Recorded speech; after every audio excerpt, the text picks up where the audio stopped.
Donc, quelques données d'épidémiologie avant de démarrer pour dire que l'infection VIH-Sida, c'est pas une affaire réglée comme on peut parfois entendre dans les médias. Il y avait en 2016 près de 37 millions de personnes dans le monde qui vivaient avec le VIH, 1,8 million de personnes nouvellement infectées en 2016, 20 millions, 21 millions, disons, de patients dans le monde qui avaient accès au traitement antirétroviral en juin 2017. On avait considéré qu'en 2016, il y avait environ la moitié des personnes vivant avec le VIH au niveau mondial qui avaient accès au traitement antirétroviral. Il y a quand même 1 million de personnes qui sont décédées de maladies liées au sida en 2016. Et si on se met depuis le début de l'épidémie, 76 millions de personnes infectées, 35 millions de patients décédés de maladies liées au sida. Alors, qu'est-ce qu'on peut dire en France? C'est que je vais aller rapidement là-dessus. Les objectifs de l'ONU-SIDA, donc c'est de dire que 90% de patients vivant avec le VIH doivent être dépistés, 90% traités, 90% à charge virale indétectable. Donc, ils nous répètent partout 90, 90, 90. Qu'est-ce qu'on est en France? On est assez bon, même si on n'est pas tout à fait encore parfait au niveau du dépistage, puisqu'on est à 84, 90, 90. C'est-à-dire là où on pêche un tout petit peu, c'est en proportion de patients dépistés. Et on estime que en France, du moins c'était en 2013, hein, on n'a pas d'estimation plus récente, on avait à peu près 50 000 patients vivant avec le VIH qui avaient une charge virale non contrôlée, c'est-à-dire soit qu'ils n'étaient pas dépistés, soit qu'ils n'étaient pas diagnostiqués, en tout cas pour la moitié d'entre eux. Donc près de 25 000 personnes vivant avec le VIH en France non dépistées et environ, et ça c'est un vrai problème, toujours un taux de nouvelles infections par an qui platote et qui est actuellement autour de 7 000. Il y a des délais toujours trop longs entre l'infection et le diagnostic, avec une médiane qui est supérieure à 3 ans, ce qui évidemment compromet le contrôle de l'épidémie, parce que vous allez le voir, on va en parler pour la primo-infection, il y a beaucoup de transmission qui se fait dans cette période. Et puis je vous dirai un mot de l'incidence des IST bactériennes qui continuent d'augmenter. Donc ça, c'est les nouvelles découvertes de séropositivité. Donc vous voyez que ça a un peu diminué, mais que là, on est autour de 6 000. Alors, ces nouvelles séropositivités en France, qui elles concernent pour 43% des hommes qui ont des rapports sexuels avec des hommes, ensuite des femmes hétérosexuelles nées à l'étranger, des hommes hétéros nés à l'étranger. Puis vous voyez que les hétéros nés en France, ça représente très peu. Et puis, fort heureusement, grâce à la mise en place de mesures de réduction des risques, que ce soit l'échange de seringues ou la méthadone, il n'y a quasiment plus d'infection VIH chez les usagers de drogue. Alors, si on sort 3 messages, l'histoire naturelle de l'infection à VIH concerne encore d'immenses populations infectées, de personnes infectées dans le monde. Il y a trop de découvertes tardives, même en France. Pour vous donner une illustration, au moment de la prise en charge en France, près de 30% sont soit au stade SIDA, soit au moins de 200 lymphocytes T CD4.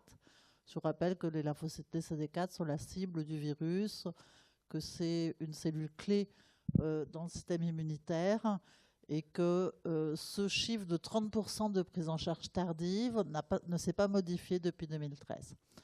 Que la prévention, c'est toujours d'actualité et je crois que c'est Jade ou Jean-Paul Viard qui vous parlera du traitement antirétroviral et du traitement, la place du traitement dans la prévention. Alors, si on s'intéresse à l'histoire naturelle clinique, c'est-à-dire l'histoire qui se passe en l'absence de traitement antirétroviral, il y a 4 types de complications. les infections banales, entre guillemets, c'est-à-dire avec des germes, que ce soit des bactéries ou des virus, qui peuvent aussi donner des infections chez des personnes qui ont un système immunitaire normal, qui sont dits immunocompétents, mais elles sont souvent plus graves et elles sont souvent récidivantes. Il y a ce qu'on appelle les infections opportunistes, c'est-à-dire c'est des germes qui prennent l'opportunité du déficit du système immunitaire pour donner une infection, c'est-à-dire c'est des germes qui normalement ne donnent pas d'infection chez un individu qui a un système immunitaire normal, qui est immunocompétent. Il y a les complications liées au VIH lui-même, on en dira peut-être un mot si j'ai le temps. Et les tumeurs opportunistes, vous savez qu'il y a des tumeurs, des cancers, lymphomes ou tumeurs solides, qui sont induites par des virus. Et donc, s'il y a des co-infections virales, il y a évidemment plus de risques de cancer liés à ces virus. On en dira un mot aussi. Et puis toujours, on a le problème qui est plus ou moins réglé pour l'hépatite C, parce que maintenant on a des traitements efficaces, mais très chers. Il y a les hépatites virales chroniques B et C. Alors, donc les CD4, c'est la cible du virus. Ils vont baisser tout au long de l'infection. À un stade où les lymphocytes T CD4 sont élevés, il y a ces infections qu'on dit banales, mais banales entre guillemets, c'est-à-dire qu'elles peuvent cibler aussi un individu qui a un système immunitaire normal, les pneumopathies à germes communautaires, la tuberculose, les herpès virus, HSV, c'est-à-dire l'herpès, et VZV, le varicelle zona, le papillomavirus, qu'on appelle aussi HPV pour Human Papillomavirus, les candidoses, les molluscum contagiosum, la dermite séborrhéique. Ça, c'est ce qu'on voit chez des patients qui ont des CD4 élevés. Ensuite, il y a ces infections qu'on dit opportunistes, et on va en voir quelques-unes. Bon, la candidose, souvent chez des individus qui sont immunocompétents, c'est une candidose qui est juste pharyngée, oropharyngée, en particulier quand les personnes ont pris des antibiotiques, ça se voit chez n'importe qui. Mais chez les patients qui ont le sida, on peut voir des candidoses ésophagiennes, c'est-à-dire qui s'étendent à l'ésophage, avec un retentissement potentiellement sur l'état général, parce que les patients ne peuvent plus manger, donc ils maigrissent, etc. La pneumocystose pulmonaire, dont je vous ferai un cas clinique, la toxoplasmose, le cytomégalovirus, les mycobactéries non tuberculeuses, le cryptocoque, les microsporidioses, cryptosporidioses qui sont des pathogènes digestifs, et la leucoencéphalite multifocale progressive. Je vais revenir sur toutes ces maladies. Oh. Alors, le VIH lui-même, il peut donner un purpura thrombopénique. Quand il y a une forte réplication du virus, il peut y avoir une thrombopénie périphérique. Et donc, voilà, il suffit de traiter en général, baisser la réplication virale par le traitement antirétroviral pour avoir une restauration du nombre de plaquettes, l'atteinte rénale, la cachexie qu'on voit à un stade avancé et la leucoencéphalopathie, c'est-à-dire l'encéphalite liée au VIH, je vous en dirai un mot. Ensuite, c'est arrivé trop vite parce que j'ai appuyé 2 fois, il y a le Kaposi, le sarcome de Kaposi, qui est une tumeur qui est liée à un virus qui s'appelle HHV8, qui était prévalent en Afrique et qu'on voit chez les patients immunodéprimés, que ce soit par le VIH ou par exemple des transplantés qui reçoivent des traitements immunosuppresseurs. Je vous montrerai également des images. Le cancer du col de l'utérus est plus fréquent chez les personnes vivant avec le VIH, et je vous rappelle que c'est lié au papillomavirus. Et après, oups, je ne sais pas pourquoi elle plante cette diapo. J'avais réussi à... Pourtant, j'ai... Ah, voilà. Donc, les lymphomes non-hodgkiniens, on va voir qu'il y a des différents types et que ça peut survenir à des CD4 variables. Et l'évolution des hépatites B et C, évidemment, ça évolue de façon indépendante, si ce n'est qu'il y a une évolution plus rapide vers la cirrhose chez les personnes co-infectées VIH pour les patients qui ont l'hépatite C. Alors, je vais passer très vite sur cette classification. Elle est plus tellement utilisée. C'est une vieille classification du CDC, le Center for Disease Control à Atlanta. Le stade A, c'est les patients asymptomatiques ou en primo-infection. Le stade B, c'est des infections qui surviennent à un stade modéré de déficit immunitaire et qui ne sont pas classantes sida. On va dire par exemple la zona isolée, ce qui n'est pas multimérique, est classé B. Et le sida, c'est donc les infections opportunistes, le syndrome cachectique, l'encéphalite liée au VIH et certains cancers qui sont dits classants, c'est-à-dire qui classent sida, par exemple le cancer du col invasif, le Kaposi ou les lymphomes. Tous les cancers ne sont pas classants sida, il n'y a que ceux qui sont ici viro-induits. Voilà, donc on va passer au vif du sujet, les cas cliniques. Donc vous recevez un patient qui s'appelle Monsieur A, qui a 22 ans, qui a une grippe traînante. Et depuis 15 jours, en fait, il se plaint d'une asthénie, de fièvre, d'odynophagie. Vous l'examinez, vous trouvez un pharynx érythémateux, une éruption maculopapulaire et une polyadénopathie. Alors voilà le pharynx, voilà l'éruption. Alors, qu'est-ce que vous évoquez comme diagnostic et qu'est-ce que vous faites comme examen? Est-ce que quelqu'un d'entre vous a des idées? Surtout, ne vous dérangez pas. Personne? Ouais. Par exemple, quel genre d'infection? Une méningite à méningocoque?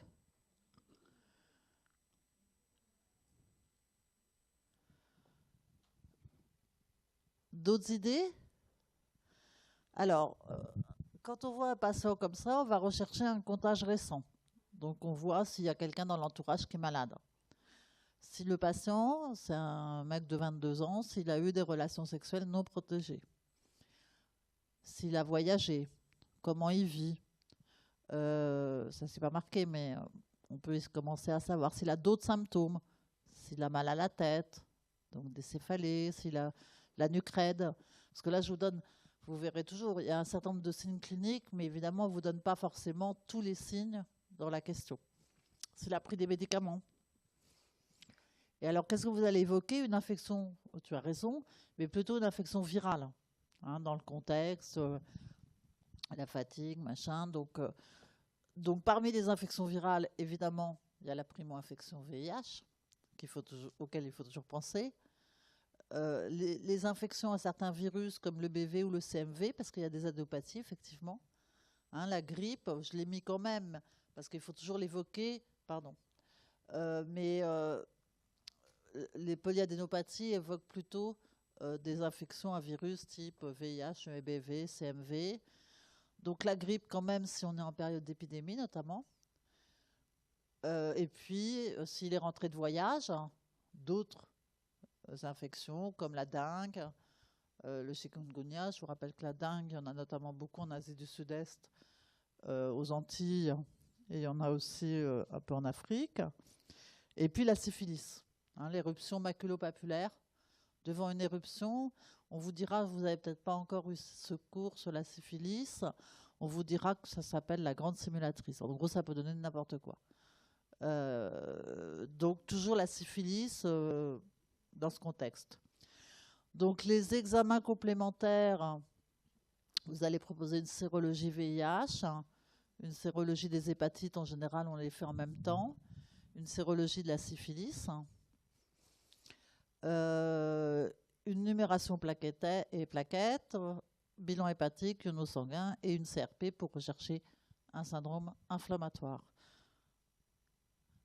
Alors, pourquoi est-ce que dans ce contexte, on évoque une primo-infection VIH? Évidemment parce qu'aujourd'hui, c'est le cours sur l'infection VIH, mais aussi parce que les symptômes de la primo-infection, ils ne sont pas du tout spécifiques. Hein. On peut le voir dans n'importe quelle infection virale, de la fièvre, de l'asthénie, un rash, donc une éruption. Vous voyez que fièvre, asthénie, c'est quasiment constant. L'éruption, c'est assez fréquent. Les maux de tête, la lymphadénopathie est très fréquente. La pharyngite aussi. Les myalgies. Tout ça, c'est des signes qu'on voit dans n'importe quelle infection virale aiguë, hein. Après, nausées, vomissements, les sueurs nocturnes, et puis rarement, on voit des méningites aseptiques. Et puis, je sais pas, ça marche pas très bien ce truc, ça s'éteint. Puis moi, je peux pas trop regarder. Et puis, vous voyez, après, il peut y avoir des ulcères, soit oraux, soit génitaux, une thrombopénie assez fréquente, hein, la petite thrombopénie. Ça doit être assez évocateur. Et puis, parfois, des cystolyses hépatiques. Donc, vous l'interrogez, votre patient, parce que vous apprenez beaucoup de choses, hein, en interrogeant les patients. Donc, il vous apprend qu'il a fait une gonococcie à 3 ans, qu'il a eu un chancre syphilitique traité il y a 8 mois par un produit, une injection d'un produit qui fait mal. Vous savez ce que c'est? Hein? J'ai entendu la bonne réponse? Ouais, l'extensiline, ça fait mal. L'appendicite à l'âge de 16 ans. Et puis, il vous dit aussi qu'il a eu un rapport non protégé il y a 15 jours, 3 semaines, mais il dit qu'il a fait un autotest pour le VIH et que tout va bien. Alors, l'autotest, vous le connaissez? Il y a eu beaucoup de pubs autour de ça. C'est-à-dire que depuis 1 an, je crois, on vend en pharmacie un test, comme un test de grossesse, hein. Vous prenez une goutte de sang et vous pouvez vous tester à la maison. Donc, il a fait ça et puis tout va bien. Ça veut dire que son autotest était négatif. Donc, vous avez prélevé la sérologie VIH et tout le reste du bilan. Et le lendemain, le labo d'analyse médicale vous appelle car il retrouve une sérologie pour monsieur A qui est positive. Alors, comment vous expliquez ça? Est-ce que quelqu'un connaît un petit peu? Vous êtes un peu jeune dans le métier, vas-y.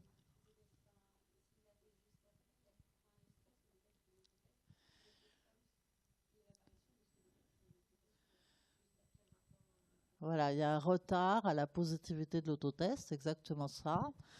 Je vais vous expliquer pourquoi. Parce que l'autotest, il dépiste pratiquement que les anticorps. C'est-à-dire que les sérologies, les tests qu'on dit de 4e génération, c'est-à-dire les tests qu'on fait au laboratoire, ils dépistent à la fois l'antigène du VIH, les anticorps et les complexes.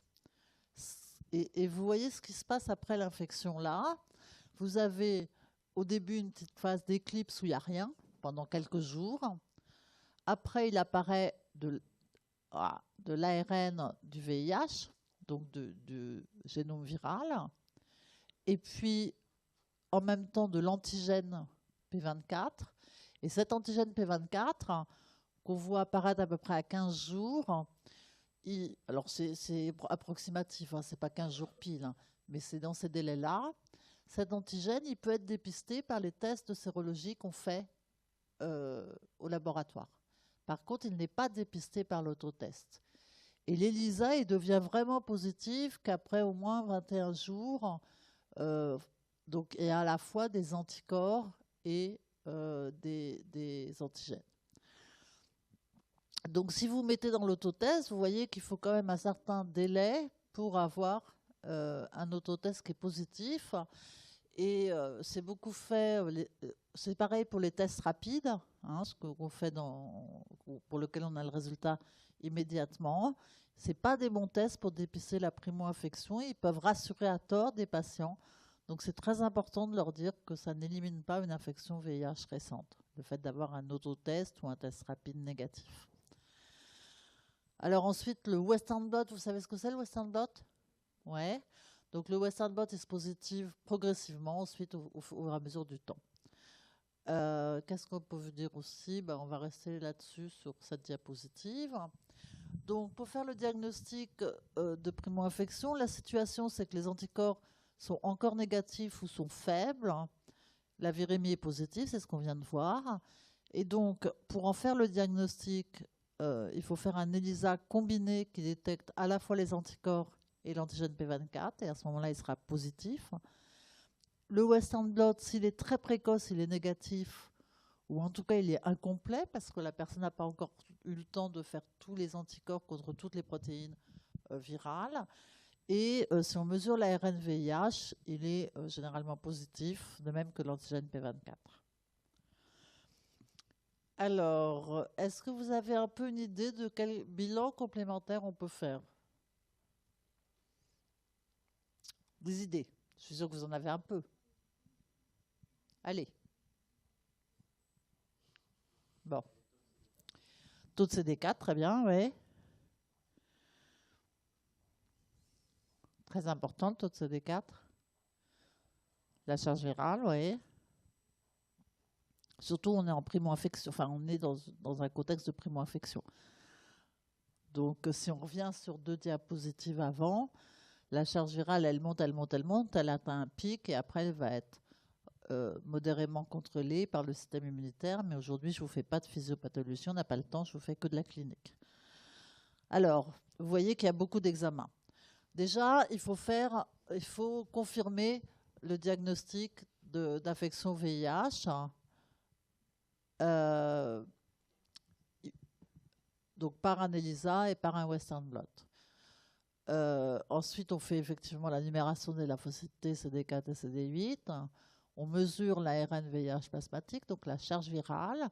Et puis, on fait un test pour vérifier la sensibilité du virus aux antirétroviraux.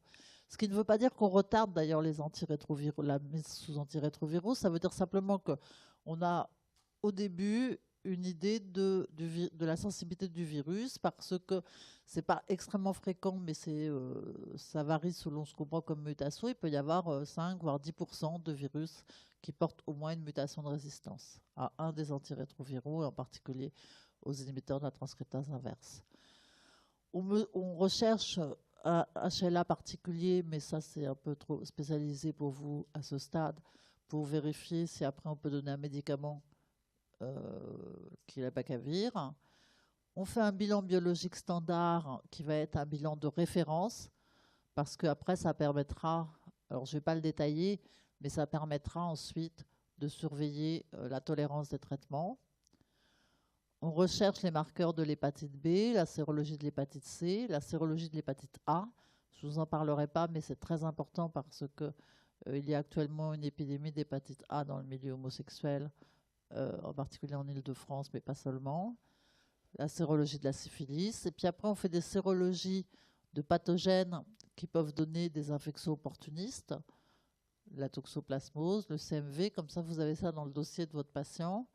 Et vous pouvez après réagir vite si vous avez une suspicion de ce type de maladie. On fait ce qu'on appelle un test IGRA. C'est un test qui dépiste la tuberculose latente. Donc, je ne vais pas non plus rentrer dans les détails parce qu'on n'a pas le temps. Si les CD4 sont à moins de 200, donc à un stade, on verra, il y a un risque d'infection opportuniste, c'est ce qu'on a vu sur la diapositive de l'histoire naturelle, ou que la personne vient d'une zone d'endémie tuberculeuse, en particulier d'Afrique subsaharienne. Il faut faire une radio des poumons. Et puis après, si les CD4 sont à moins de 100, ce qui n'est pas le cas dans le contexte qu'on a, hein, qui est la primo-infection, à ce moment-là, on dose un certain nombre de choses, antigène cryptocoque, la PCR-CMV, on mesure la PCR-CMV, on fait un fond d'œil, enfin bon, un certain nombre d'examens pour dépister une infection opportuniste. Encore une fois, ça c'est le bilan qui est prescrit quand on découvre une infection par le VIH, mais en primo-infection, on n'est pas concerné pour les CD4 à moins de 200 et à moins de 100. En général, on est bien plus élevé. Et puis, pas forcément le premier jour, mais chez les femmes, on recommande une consultation gynéco et chez les hommes, une consultation procto, en particulier chez les HSH, donc les hommes qui ont des rapports sexuels avec les hommes. Donc, pour nous, là, en primo-infection, ce qui est important, c'est de faire tout ça, de faire évidemment ce bilan-là parce qu'on va mettre le patient sous traitement, et puis de faire les co-infections. Ça, c'est très important. Après, consultation gynéco et HPV, on le fait dans un deuxième temps.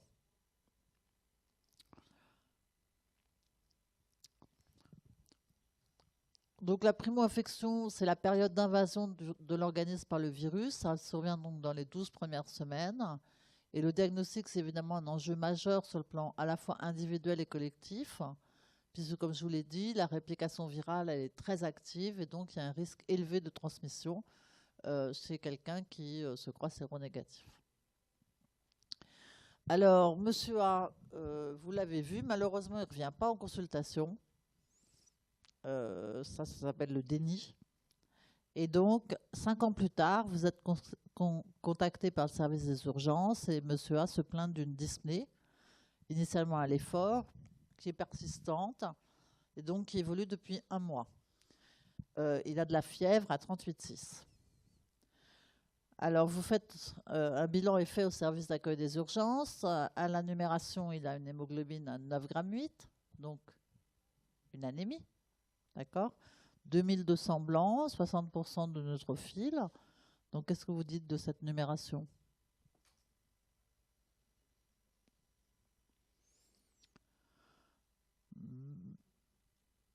Bah, vous pouvez toujours dire qu'il y a effectivement une anémie, voilà, et que surtout, il n'y a pas d'hyperleucocytose. Hein, quand vous avez une infection bactérienne, normalement, les globules blancs augmentent, et en particulier les polynucléaires neutrophiles. La natrémie est à 132, donc un peu basse. La kaliémie est à 3,6. Vous avez eu les cours déjà, j'aurais dû regarder le programme, ce que vous avez déjà eu. Vous avez eu les pneumopathies communautaires déjà, ouais. Donc vous savez qu'on fait dans ce contexte une antigénurie légionnelle et pneumocoque. D'accord? Donc là, c'est négatif. Vous faites des gaz du sang. Il y a une PaO2 à 66, une PCO2 à 28. Vous savez interpréter les gaz du sang? Non? Donc il y a une hypoxie. Hein, la PaO2 elle est un peu basse et la PCO2 est basse aussi. Donc ça veut dire que le patient hyperventile. Là où vous n'avez pas mis le pH, il serait sûrement élevé, hein, alcalin, du fait de l'hyperventilation alvéolaire. Le patient est en hypoxie, donc il respire plus vite pour essayer de compenser l'hypoxie. D'accord? Et puis, vous faites des CD4 et ils reviennent à 27 par millimètre cube. Alors, 27, c'est quoi? C'est très bas. D'accord? Du coup, vous faites une radio de thorax et vous avez ça. Vous dites quoi de cette radio? Elle est normale? Non. Bon, déjà, vous avez vu qu'elle n'était pas normale. OK. Alors, vous pouvez décrire un peu ou pas? Vous avez fait la sémiologie radiologique normalement? Ouais. Alors, qui me décrit un peu la radio? Elle n'est pas de super bonne qualité, mais enfin, on peut quand même. Bah, je vais vous aider, je vais vous montrer le scanner. On va voir si ça vous inspire plus. Vas-y. Non, mais c'était bien. Interstitiel, oui, oui, absolument. Il y a ces images ici qu'on voit aussi sur celle d'après. On voit mieux ici. Il y a un pneumatie interstitiel avec du verre dépoli et beaucoup de lésions qui sont particulièrement visibles aux bases. Hein, ça, c'est les sommets. Donc, qu'est-ce que vous évoquez comme diagnostic? Tuberculose. Quoi d'autre? Alors, la tuberculose, ça donne pas stricto sensu une pneumopathie interstitielle. Soit c'est des pneumopathies cavitaires, donc vous avez des trous, hein, des abcès, pratiquement, enfin des cavernes, comme on dit. Soit il y a une miliaire. La miliaire, c'est à diffusion hématogène, donc par le sang, et ça donne un peu comme un aspect de micronodule. Ça donne pas cette tête-là. D'autres diagnostics? Quelqu'un a une idée? Pneumocystose, absolument. Alors la pneumocystose, c'est probablement l'infection opportuniste qui est la plus fréquente et en particulier qui souvent inaugure le sida. C'est-à-dire qu'on dit que c'est une pneumocystose inaugurale. Alors en général, ça inaugure le diagnostic de l'infection au VIH, mais là, chez ce patient, vous avez vu que l'infection VIH, elle était déjà connue et en fait qu'il n'avait pas voulu la prendre en charge. Donc ça survient quand les CD4 sont inférieurs à 200. Le patient, donc ça concerne le patient. Hein, il avait une infection par le VIH connue, moins de 200 CD4, une dyspnée d'apparition rapidement progressive et une pneumopathie interstitielle bilatérale. Donc ça, c'est très, très, très, très évocateur dans ce contexte d'une pneumocystose. Donc vous allez hospitaliser votre patient, en plus il est hypoxique, vous posez une voie veineuse périphérique, vous le mettez sous oxygène et vous démarrez tout de suite du Bactrim, du cotrimoxazole, sauf si le patient est allergique au sulfamide, à 12 ampoules par jour. Et puis, en attendant d'avoir la confirmation diagnostique, votre patient ne va pas très bien. Donc, vous mettez une association d'antibiotiques avec des céphalosporines de 3e génération et des macrolides, qui est le traitement qu'on donne de première intention sur une pneumopathie sévère chez un patient immunodéprimé. Même si vous n'y croyez pas, parce que ça ressemble beaucoup plus à une pneumocystose, avant d'avoir le diagnostic, vous le mettez sous Bactrim et sous antibiotiques, tout en ayant fait un certain nombre d'examens. Alors, comme je vous le disais, la pneumocystose, donc la pneumopathie à pneumocystis gyrovésii, c'est la plus fréquente des manifestations inaugurales du sida. Le tableau clinique, c'est bien une toux sèche, de la fièvre, une dyspnée, et c'est une pneumopathie qui ne répond pas aux antibiotiques standards. Donc souvent, vous tombez sur des patients qui ont reçu en ville de l'augmentant, des macrolides, et malgré ça, ils n'allaient pas mieux. Donc vous faites une radio de thorax ou un syndrome interstitiel, éventuellement un scanner, si vous êtes dans un endroit où vous l'avez rapidement. Et puis vous allez faire des gaz du sang, je vous ai donné les résultats. Et on mesure les LDH, parce que quand les LDH sont très élevés, c'est un critère de gravité. Donc le diagnostic il se fait au lavage broncho-alvéolaire ou au cours d'une expectoration induite. Ça veut dire que comme c'est une toux sèche, le patient ne va pas cracher spontanément. Donc il faut vraiment le mettre avec un kiné si vous ne voulez pas faire de lavage. Vous savez ce que c'est le lavage broncho-alvéolaire? Donc vous faites une fibroscopie bronchique. Vous injectez du liquide que vous réaspirez et dans le liquide, on cherche les kystes ou les trophozoïdes de pneumocystis gyrovésii. Et c'est ça qui fait le diagnostic de certitude. Alors, contrairement aux transplantés, dans le sida, en général, le diagnostic est très facile. C'est-à-dire que quand il y a la pneumocystose, on en trouve et c'est bourré de kystes. Chez les transplantés, le diagnostic est parfois difficile parce qu'il y a quelques kystes et le labo peut passer à côté. Mais ce n'est pas le cas dans le sida. Donc, dès que vous avez le diagnostic, vous arrêtez les céphalosporines et les macrolides et vous poursuivez votre cotrimoxazole, le Bactrim, donc 12 ampoules par jour, donc à forte dose pendant 3 semaines. C'est le traitement de la pneumocystose. On sait qu'il y a un risque d'allergie, un rash, des rash et de la fièvre qui apparaissent en général au 10e jour. Et qui sont régressifs dans la moitié des cas, donc ils n'obligent pas forcément à arrêter le traitement. Donc on surveille bien si le patient fait une éruption. Et dans le cas du patient, on aurait mis également des corticoïdes, mais une fois qu'on a la certitude diagnostique, parce qu'il a une hypoxine, PaO2, qui est basse, inférieure à 70, et que c'est un critère de gravité. Parce qu'on a vu dans le passé des patients qui avaient des pneumocystoses très sévères et qui évoluaient vers la fibrose pulmonaire. Donc c'est pour empêcher l'évolution vers la fibrose. Et ensuite, quand vous avez traité 3 semaines, vous mettez en place ce qu'on appelle une prophylaxie secondaire, parce que tant qu'il reste toujours des crises de pneumocystis, on n'arrive pas complètement à l'éradiquer. C'est une infection opportuniste. Hein. Donc s'il y a de l'immunodépression, le temps que le CD4 remonte, il y a un risque que le patient récidive sa pneumocystose. Donc, vous gardez du cotrimoxazole à dose prophylactique qui est de 1 comprimé par jour, de Bactrim faible. Si vous avez des questions, vous m'arrêtez. Hein. D'accord ? Si vous suivez, c'est bien.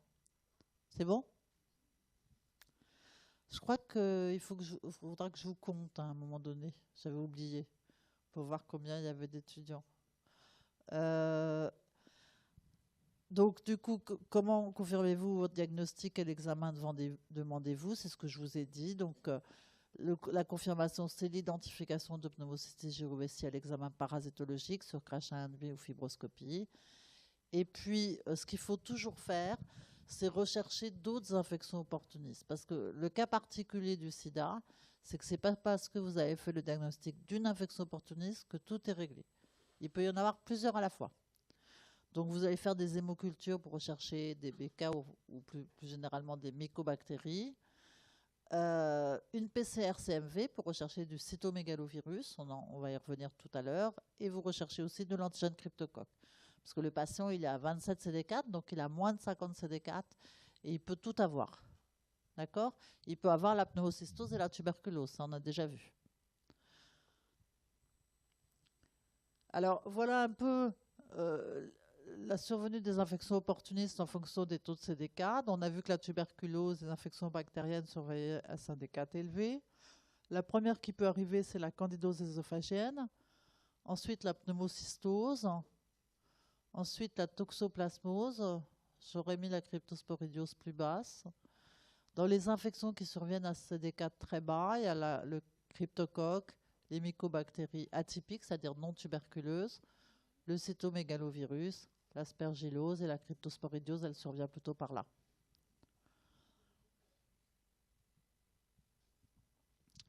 Alors, à J10 du traitement, alors que votre patient il évoluait favorablement, il allait bien, il allait mieux, vous notez qu'il a une cétolyse hépatique, donc des transaminases qui augmentent à 2 fois la normale, un peu de cholestase, donc des gamma-GT qui augmentent.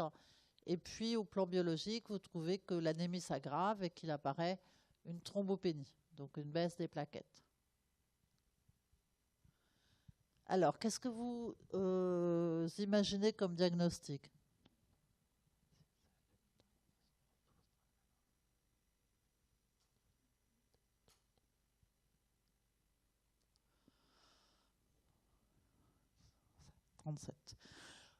Vous avez des idées? Mais elle est mieux d'abord. Donc, il développe une résistance. Ça on ne voit pas beaucoup. Oui, absolument. Un problème lié aux médicaments. Quoi d'autre? Très bien. Donc, effectivement, on va imaginer que ça peut être une toxicité du Bactrim, hein, parce que je vous rappelle, il y a une anémie, c'est ça, et une majoration de la thrombopénie, une aggravation de l'anémie et de la thrombopénie, donc la toxicité du Bactrim. Cotrimoxazole, c'est Bactrim. Ou alors une autre infection, et dans les infections qui donnent souvent des atteintes hématologiques, il y a le cytomégalovirus. Le patient n'a pas d'éruption cutanée, donc ça évoque moins une toxicité du Bactrim. Souvent, il y a quand même un rash en même temps. Et puis surtout, le virologue vous appelle et vous dit la PCR-CMV, donc cytomégalovirus, elle est positive, elle revient à 20 000 copies. Donc ça veut dire que le patient réplique le CMV. Alors, qu'est-ce que vous demandez comme examen? Est-ce que vous avez une idée des manifestations cliniques de l'infection à cytomégalovirus dans le sida? Quelqu'un sait? Alors, la polyadénopathie, c'est plus souvent dans les primo-infections CMV. C'est moins souvent dans les réactivations CMV. Parce que, pourquoi on fait une sérologie CMV au départ? C'est que dans le VIH, la plupart des pathogènes, c'est des pathogènes qui étaient déjà présents et qui se réactivent. Hein, ce n'est pas des primo-infections CMV. C'est-à-dire que le patient n'a pas attrapé juste là le CMV, il l'avait déjà. Et il se réactive du fait du déficit immunitaire.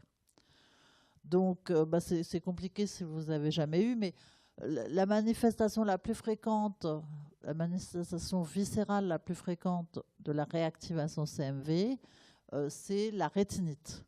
Donc, vous allez demander un examen ophtalmologique avec un fond d'œil.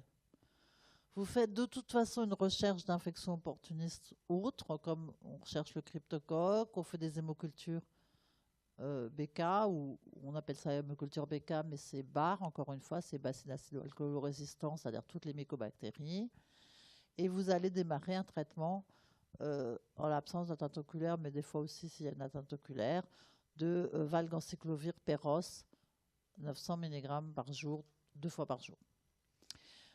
Donc il peut y avoir juste une réactivation CMV, c'est-à-dire vous trouvez du CMV qui se réplique dans le sang, de l'ADN CMV, sans qu'il y ait forcément une atteinte viscérale. Mais vous allez systématiquement rechercher une atteinte viscérale, et on va voir tout de suite ce que c'est. Donc la séroprévalence du CMV, elle est très élevée en France, environ 85%, et elle est même de plus de 90% dans notre population de personnes vivant avec le VIH.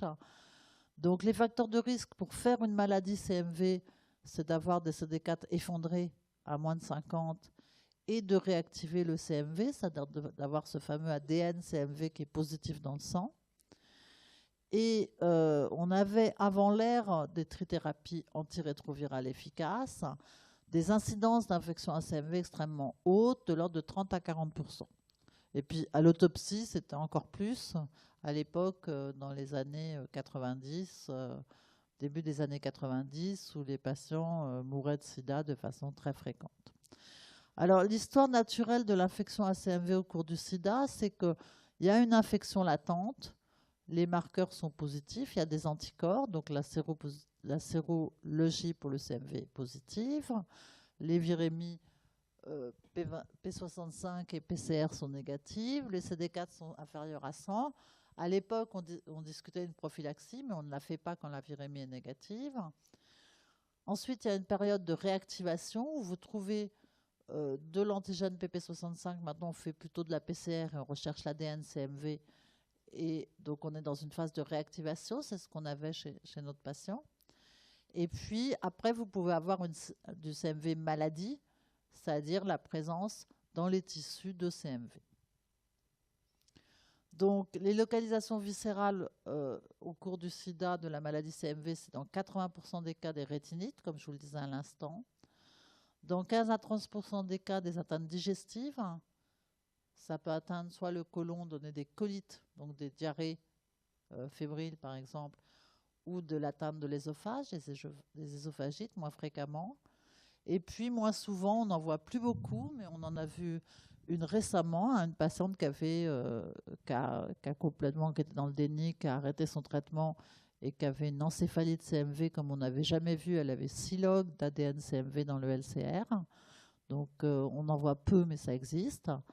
Et on en a vu beaucoup de neuropathies aussi multifocales au début des années 90, avant qu'on ait les trithérapies. Puis après, vous avez d'autres manifestations. La pneumopathie ACMV, elle est extrêmement rare dans le sida. Elle est plus fréquente chez les transplantés.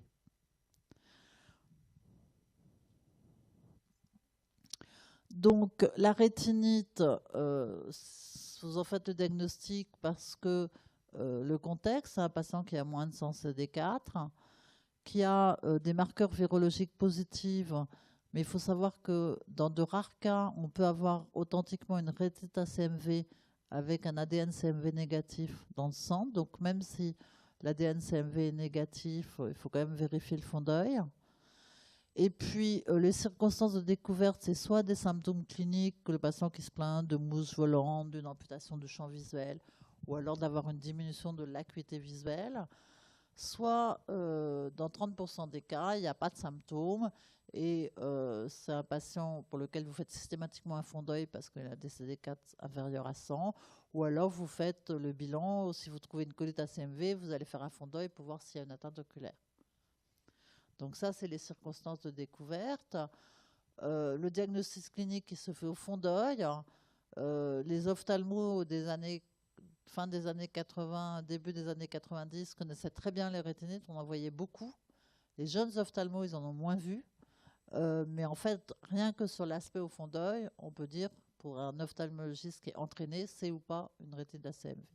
Sauf dans quelques cas, on peut hésiter entre rétine toxoplasmique ou CMV. Donc vous voyez qu'il y a une plage blanche ici périvasculaire, des microhémorragies. Bon, je ne vais pas tout vous décrire. Plus c'est proche de la macula, plus c'est grave. Et il peut y avoir des complications à type de décollement de rétine. Donc, c'est vraiment, ça peut être grave. Et on a une patiente dans le service qui est toujours aveugle parce qu'elle a fait des rétines ACMV dans le passé. Donc, quand il y a une rétine ACMV, il faut vraiment traiter relativement vite. Et je vous disais que le diagnostic différentiel, le sol, c'est la toxoplasmose rétinienne. Et à ce moment-là, on fait l'angiographie. Alors, le traitement de l'infection ACMV, c'est soit un traitement Péros avec une molécule qui s'appelle le valganciclovir, qui est le Rovalcite, soit un traitement IV pendant au moins 3 semaines, hein, s'il y a une rétinite. Après, si c'est juste une réactivation CMV, on peut traiter pendant 15 jours et passer au traitement d'entretien, c'est-à-dire à demi-dose, si la PCR CMV s'est négativée. Il y a des effets indésirables, comme tous les médicaments pratiquement du valganciclovir, qui sont essentiellement des effets indésirables hématologiques, c'est ceux qui nous posent le plus de problèmes, anémie, thrombopénie, neutropénie, des troubles digestifs, et puis les autres sont moins fréquents. On passe à la forme IV uniquement s'il y a des problèmes d'absorption intestinale, si le patient vomit, bon, etc. Parce que l'alternative, c'est le Foscarnet, qui est une autre molécule, mais qui est beaucoup plus difficile à administrer. Je vous ai marqué la dose, mais je pense que vous ne la retiendrez pas, c'est pas grave. La toxicité du Foscarnet, c'est essentiellement une toxicité pour le rein. Ça donne des atteintes du tubule rénal. Donc des patients qui vont avoir une tubulopathie avec des pertes d'ions, une diurèse très importante. Potentiellement à ce moment-là, si on ne court pas après en les hydratant, eh ben, ils aggravent leur fonction rénale, etc., etc. Donc ça peut être assez compliqué. Puis comme ça donne des baisses de potassium, des baisses de calcium, des baisses de phosphore, on donne plein du potassium, du calcium, du magnésium, etc. pour essayer de prévenir les troubles digestifs et surtout on surveille la diurèse pour voir si la diurèse n'augmente pas trop et ça peut aussi donner des ulcérations génitales qu'il faut qu'on prévienne.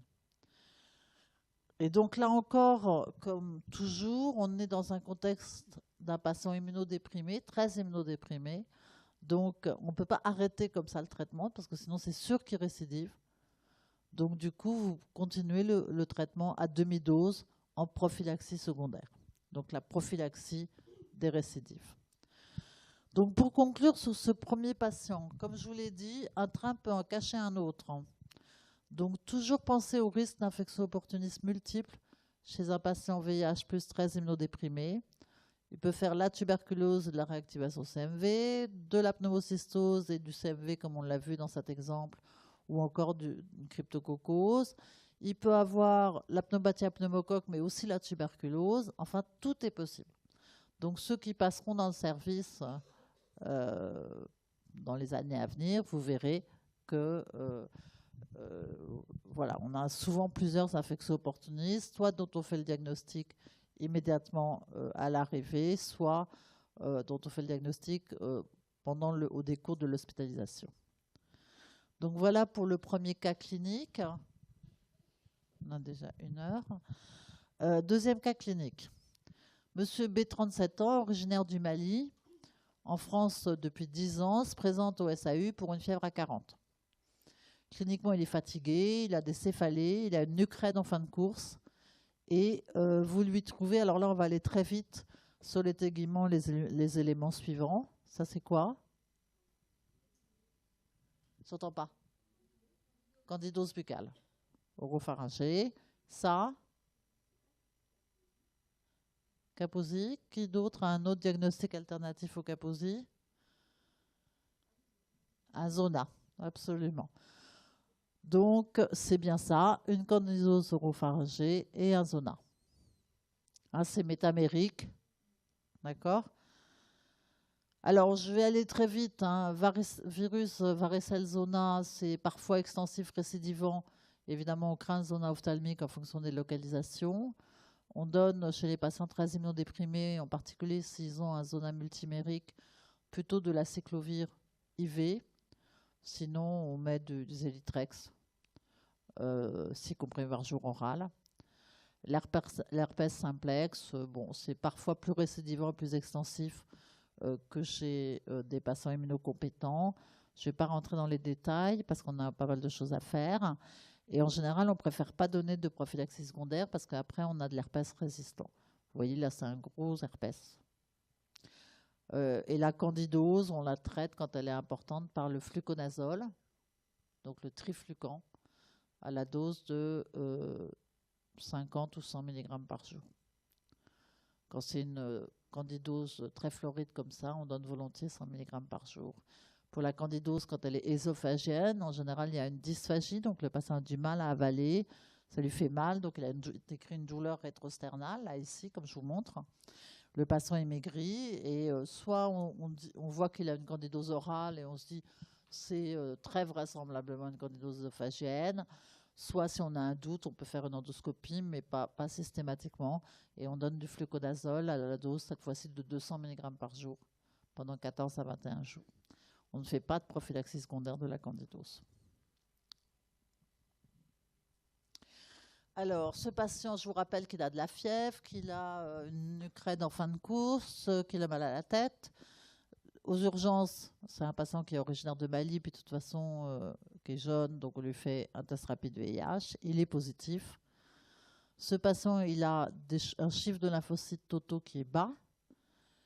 Et donc, que recherchez-vous pour expliquer les céphalées et la fièvre? Et qu'est-ce que vous faites comme examen?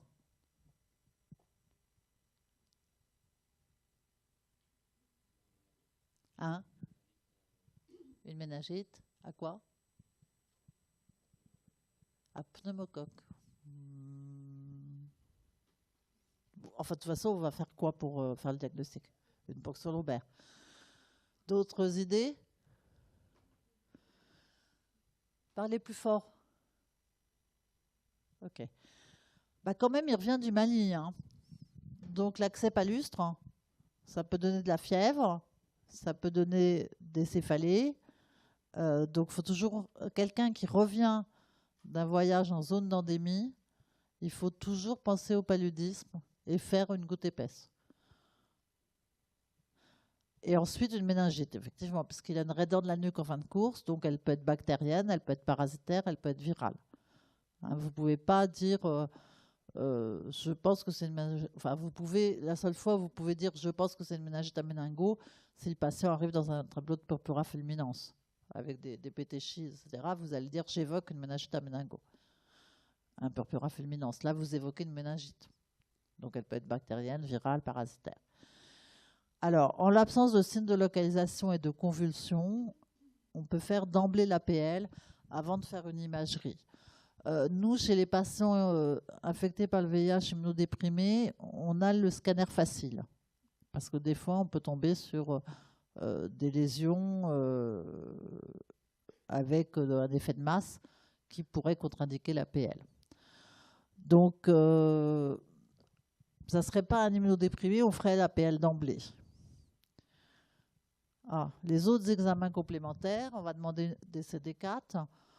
On va faire une charge virale parce qu'on a le test rapide positif, mais on va voir que la charge virale maintenant, elle est de moins en moins importante. En tout cas, pour le diagnostic en urgence d'une infection opportuniste, la charge virale, elle ne nous sert à rien. Ce qui nous importe, c'est les CD4. Là, vous savez déjà que le patient est lymphopénique, donc vous pouvez anticiper qu'il aura des CD4 bas. Vous faites les sérologies, comme d'habitude, co-infection, une PCR-CMV, un antigène cryptocoque, toujours la même chose, et des hémocultures BK. Et vous faites aussi des hémocultures standards, parce qu'il est très fébrile, hein, donc vous faites des hémocultures sur milieu standard, aérobie et anaérobie. Donc vous avez fait l'APL, et vous retrouvez un liquide riche en lymphocytes, donc c'est une méningite lymphocytaire, avec une hyperprotéinorachie, une hypoglycorachie. Vous mesurez la pression comme vous êtes très fort. Hein. Vous mesurez la pression du LCR. Il ne faut pas grand-chose. Hein. Il faut une tubulure et 1 centimètre. Vous mettez, ça monte et vous mesurez combien de centimètres ça fait le LCR. Est-ce que ça normal? S'il y a une hyperpression du LCR, quand vous allez piquer et que vous mettez la tubulure, le LCR va monter. Et vous mesurez à combien ça monte. J'aurais dû vous amener une photo. C'est une photo de ça. Et puis le laboratoire vous appelle parce qu'il a retrouvé des levures encapsulées. Vous avez vos CD4 qui sont effondrés à 22. Donc quel est votre diagnostic? Je vous l'ai cité plusieurs fois. Levure encapsulée. Vous avez eu la parasito? Non. Quelqu'un a une idée? J'entends pas. Ok. Cryptococcus, la voilà. Cryptococcus neoformans. C'est un champignon opportuniste qu'on trouve dans le sol et dans les déjections d'oiseaux, dont la contamination se fait par voie aérienne. Et le tableau, c'est ce qu'on avait, c'est-à-dire une méningite fébrile, rarement une encéphalite. Il peut y avoir d'autres localisations, comme des localisations cutanées, pulmonaires, rarement hépatiques. Et à l'APL, on trouve une pléiocytose, c'est-à-dire des éléments, qui sont des lymphocytes en général. Effectivement, une hypoglycórachie, comme on a vu chez ce patient. L'hyperprotéinorachie, elle se voit dans toutes les méningites. Hein. Et puis, on retrouve les cryptocoques, soit à l'examen à l'encre de Chine ou en culture. Et il faut toujours, dans ces cas-là, mesurer la pression du liquide céphalorachidien. On peut le retrouver dans le sang, mais surtout, on retrouve de l'antigène cryptococcique dans le sang et dans le liquide céphalorachidien. Et vous vous souvenez qu'à chaque fois que je vous disais, on fait un bilan chez l'immunodéprimé, on fait la PCR-CMV, on fait l'antigène crypto, parce que c'est facile, on le fait dans le sang. Et voilà. Donc c'est quelque chose qu'on fait systématiquement très rapidement chez des patients qui ont moins de 50 CD4. Alors le traitement, il repose sur une association d'amphotericine B, qui est un médicament anti-mycotique, à la dose de 1 mg kg jour, ou par l'ambisome s'il y a une insuffisance rénale, parce que la toxicité rénale de l'amphotericine B est quand même notable. Et on fait une bithérapie en général avec du flucytosine, l'ancotil, qu'on donne soit le plus souvent péros ou intraveineux, et ça pendant au moins 2 semaines, en tout cas jusqu'à négativation des cultures. Et s'il y a des troubles de conscience, a fortiori si la pression du LCR est supérieure à 25 cm, à ce moment-là, il faut faire des PL évacuatrices. C'est des patients pour lesquels il faut faire une ponction lombaire tous les jours pour évacuer du LCR. J'ai un de mes collaborateurs qui est parti dans une mission MSF faire les premiers traitements, les 1000 premiers patients sous antirétroviraux au Cambodge. Il est arrivé. Au Cambodge, il y a énormément de cryptococcus. Donc, il y a la moitié de la salle de 40 lits qui étaient des méningites à cryptocoques. Simplement en faisant les PL évacuatrices sans changer le traitement, il a diminué de 50% la mortalité. Donc, c'est vraiment quelque chose d'important. Et ensuite, on fait un relais par le fluconazole, donc la même molécule, le triflucan qu'on utilise dans la candidose, mais à dose bien supérieure de 400 ou 800 mg par jour, et ça pendant au moins 8 semaines. Et là encore, on est dans un contexte où c'est de la réactivation du cryptocoque, donc on n'a pas totalement éliminé le cryptocoque, donc si on ne garde pas un traitement prophylactique secondaire, on va avoir des récidives. Donc jusqu'à la restauration immunitaire, on poursuit le fluconazole à demi-dose, c'est-à-dire à 200 mg. Alors le traitement il est efficace, le patient il évolue bien, vous n'aviez pas retrouvé d'autres infections opportunistes. À 8 semaines, il négative son LCR, il normalise sa pression intracrânienne et donc vous débutez un traitement antirétroviral. Et puis à J21 du début du traitement, le patient vous est réadressé. Alors, vous l'envoyez en soins de suite pour le retaper un peu. Là, il avait la cryptococcose. Et puis, à J21 du début de traitement, le patient, il vous est adressé par le soin de suite parce qu'il a de la fièvre le soir. Alors, quand vous voyez le patient, vous voyez qu'il est moins bien. Il a une rate, donc une splénomégalie, une rate à 2 travers de noix qui n'était pas présente en début d'hospitalisation. Donc c'est un patient qui allait bien, qui va moins bien, alors que vous avez initié le traitement antirétroviral, qui a un peu de fièvre et une pointe de rate. Hein, vous voyez sa fièvre, là, elle est elle est autour de 38,8. Alors, vous faites un bilan biochimique standard, biologique standard, on va dire, et vous lui trouvez une petite hyponatrémie, une cholestase, un syndrome inflammatoire très important avec une CRP à 150 et une ferritine à 1400, donc c'est déjà pas mal. Vous faites l'ANUM, vous trouvez une petite anémie, les plaquettes, elles sont normales. Il a, il a pas mal de neutraux, mais enfin bon. Et puis, vous lui mesurez la charge virale, parce que là, c'est important dans le contexte d'un patient que vous avez mis sous antirétroviraux. Et là, vous voyez que la charge virale, elle a bien baissé, donc il a bien pris son traitement en soins de suite. Elle est passée de 5 à 2,5 log, donc de 100 000 copies à 2,5 log, ça fait 2500, ou enfin, 2 logs, c'est 100. Bon, enfin, bon, peu importe. Et les CD4, ils ont franchement augmenté. Il est passé de 2 à 98. Donc ça, c'est une super réponse. OK? Donc, il a très bien répondu au traitement antirétroviral. Et par contre, il a de la fièvre, une splénomégalie, un syndrome inflammatoire et une cholestase.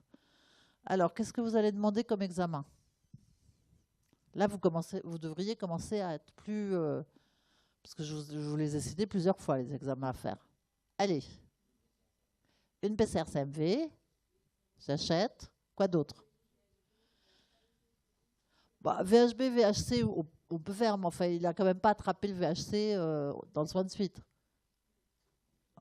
Donc, surtout, c'est une cholestase, il y a de la fièvre, une splénomégalie, ça ne ressemble pas à une hépatite virale. D'accord? Donc, les autres, qu'est-ce que j'avais dit? Hein? Les hémocultures, oui. Lesquelles? Voilà, les hémocultures standards et les hémocultures BK. Quoi d'autre? Bon, même si ce n'est pas évocateur, vous ferez toujours vous allez refaire l'antigène crypto. Donc, vous allez évoquer qu'il s'agit d'un syndrome, ce qu'on appelle de restauration immunitaire. Donc, je vais vous expliquer juste après ce que c'est. En tout cas, c'est lié à des pathogènes le plus souvent. Donc, au premier rang, les mycobactéries atypiques, pour lesquelles on fait des émoc mycobactéries, et on va essayer, si le patient tous, de faire des BK crachats, des barres dans les crachats. La tuberculose, toujours, je vous rappelle qu'il est originaire du Mali. Donc, il peut avoir une tuberculose qu'on ne voyait pas trop au début et qui s'est réactivée à l'occasion du traitement antirétroviral. Bon, une histoplasmose parce qu'il a une grosse rate. Et puis, dans le contexte où il y a une grosse rate et de la fièvre, toujours un lymphome. Hein. Donc, s'il y a des ganglions, on peut être amené à faire des biopsies, pas dans un premier temps, le LDH. Et puis, on a parlé du cytomégalovirus. Alors, voilà son scanner. Vous voyez qu'il a une grosse rate. Alors, l'infection à mycobactéries atypique, c'est-à-dire non tuberculeuse, vous voyez qu'elle survient essentiellement à CD4 inférieur à 50. Si on prend des patients en fonction des CD4 et qu'on voit l'incidence des mycobactéries à 1 an, vous voyez qu'elle est près de 50% chez les patients qui ont 0 T4 et puis même 30% chez les patients à 50 T4. Donc généralement chez des patients inférieurs à 50, à CD4 inférieur à 50, il s'agit le plus souvent d'une infection à ce qu'on appelle Mycobacterium avium intracellulare, ou son petit nom c'est le MAC. Donc vous entendrez dans les services, c'est une infection à MAC. Donc c'est Mycobacterium avium intracellulare. M. kansasi, MZ2P sont beaucoup plus rares. Et le tableau, c'est une atteinte disséminée avec de la fièvre, de l'altération d'état général, des sueurs, une anémie. Et il peut y avoir des localisations ganglionnaires, digestives, hépatiques, pulmonaires, spléniques, enfin partout. Donc vous faites des hémocultures sur milieux spéciaux. Vous recherchez des barres, donc des bacilles acido-alcoolo-résistants, où vous pouvez, dans les selles, dans les crachats. Éventuellement, en fonction du point d'appel, si on n'a pas le diagnostic, on peut être amené à faire une biopsie de moelle ou une biopsie ganglionnaire. Et le traitement repose sur une association de clarithromycine, c'est le Zeclar, et de myambutol. Vous n'avez pas encore eu le traitement le cours sur la tuberculose, j'imagine. Donc le myambutol, c'est une molécule qu'on utilise aussi dans la tuberculose. On peut des fois utiliser un petit cousin de la rifampicine qui s'appelle la rifabutine, qu'on utilise plutôt chez les patients sous traitement antirétroviral parce que d'abord ça marche sur les mycobactéries atypiques, contrairement à la rifampicine, et en plus il y a moins d'interaction quand même qu'avec la rifampicine. En tout cas, ça a une activité sur les mycobactéries atypiques, contrairement à la rifampicine, qui est le pivot du traitement antituberculeux. Et ça, vous traitez pendant au moins 6 mois après négativation des cultures, et en tout cas, vous arrêtez si vous avez de la restauration immunitaire. Votre patient, il avait déjà bien monté ses CD4, mais finalement, il s'est aggravé sous traitement antirétroviral. Donc ça, c'est la symptomatologie de l'infection disséminée à MAC, hein, donc c'est partout, respiratoire, les signes généraux, les signes digestifs. Parfois, vous suspectez une mycobactériose parce que vous avez éliminé tout le reste et vous n'arrivez pas à la prouver. C'est-à-dire que souvent, c'est négatif à l'examen direct. Il faut considérer qu'on met à peu près 10 jours pour avoir une positivité de la culture à max. C'est beaucoup plus court que la tuberculose, mais c'est quand même 10-15 jours. Donc vous pouvez, une fois que vous avez fait tous les prélèvements, à visée diagnostique, vous dire, bon, voilà, c'est un tableau, j'ai a priori éliminé le lymphome, ça ressemble beaucoup à une MAC, mais j'en ai pas encore la preuve parce que la culture, c'est trop long. Et donc, je débute un traitement d'épreuve à viser cette fois-ci contre la tuberculose et contre la mycobactérie atypique. Parce que je vous ai dit que la tuberculose, ça survenait à CD4 élevé, mais ce n'est pas pour ça que ça ne peut pas survenir à CD4 bas. C'est même très fréquent, avec des formes très particulières des tuberculoses disséminées qui ressemblent beaucoup aux mycobactéries atypiques. Je vous ai volontairement pas parlé de la tuberculose, pourtant c'est un de mes dadas, parce que vous allez avoir un cours sur la tuberculose. Donc, du coup, voilà. Et donc, le traitement mixte, ça associe rimifon, rifabutine, éthambutol, qui est efficace contre le BK, et rifabutine, éthambutol, clarithromycine, qui sont efficaces tous les trois contre les mycobactéries atypiques, en particulier la MAC. Alors, un petit mot sur qu'est-ce que c'est que ce syndrome de restauration immunitaire qu'on appelle l'IRIS. Ce sont des manifestations cliniques inflammatoires qui surviennent 1-3 semaines après l'introduction des traitements antirétroviraux, avec de la fièvre, des masses qui existaient ou qui n'existaient pas, qui s'absèdent, des infiltrats pulmonaires. C'est très fréquemment associé aux mycobactéries atypiques. Et il y a 2 entités, en fait, qu'on appelle soit l'iris paradoxal. C'est un patient qui arrive, vous faites un diagnostic de mycobactérie atypique. Vous le mettez sous traitement. Vous démarrez 15 jours ou 3 semaines plus tard un traitement antirétroviral. Et là, alors qu'il allait plutôt mieux avec le traitement anti-mycobactérie, il s'aggrave. Ça, c'est l'iris paradoxal, puisqu'il s'aggrave paradoxalement alors qu'on a mis un traitement anti-mycobactérie qui était efficace au début. Ça, c'est la forme la plus fréquente, notamment dans les pays du Nord. Et puis, il y a une autre entité qu'on appelle l'iris démasquant. Alors, c'est le cas chez ce patient, c'est-à-dire qu'il n'avait pas de signe de mycobactérie au départ. Hein, on avait fait des émocs, on avait recherché, il n'avait pas cette rate, il avait plus de fièvre quand on a traité sa cryptococcose. Et puis, sous traitement antirétroviral, il s'aggrave parce que ça démasque l'infection à mycobactérie qui, là, va flamber. D'accord ? Et ces formes d'iris démasquant, ce sont les plus graves parce que, évidemment, les patients n'ont pas le traitement de l'agent opportuniste. Donc, il y a des formes cliniques qui sont variables, qui sont modérées, transitoires. Il y a des formes qui envoient le patient en réanimation, c'est plus rare. Donc, le traitement, ce n'est pas codifié. Rarement, on est obligé d'interrompre le traitement antirétroviral. Et il faut le prévenir, l'iris, en faisant très attention de bien dépister toutes les infections opportunistes avant de débuter les antirétroviraux. Ça, c'est très important. Ça fait partie des messages clés de mon cours.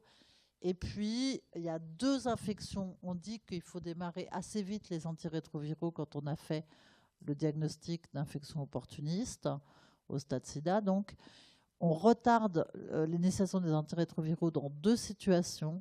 la tuberculose neuroméningée et la cryptococcose. Mais là, on avait pris le temps, hein, il n'a pas fait un iris à cryptocoque, il a fait un iris démasquant, une MAC. Vous suivez là ou pas? Ou c'est trop compliqué? Tout le monde est dans le coup là? Ok.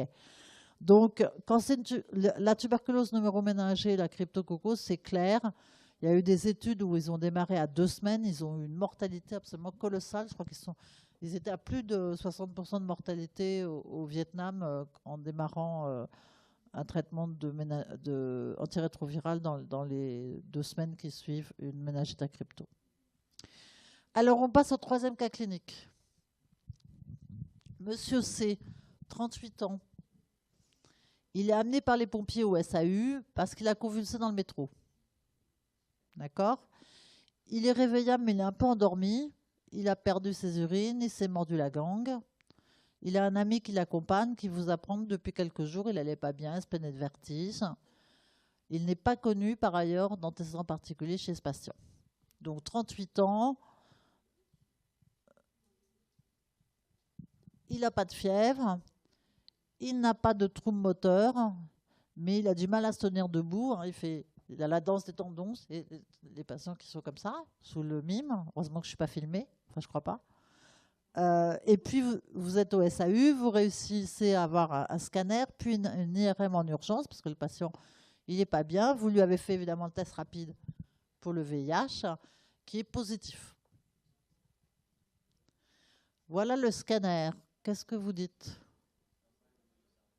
Hein? J'entends pas. Un problème au niveau du cervelet. Ah bon? C'est le cervelet, là? Ça et ça, c'est le cervelet? Je sais pas, hein, parce que je ne suis pas très douée sur les localisations. Moi, je dis qu'il y a 2 abcès.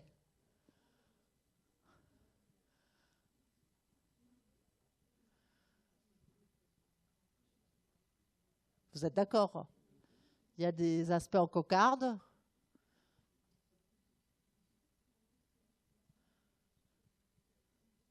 Donc, qu'est-ce que vous évoquez?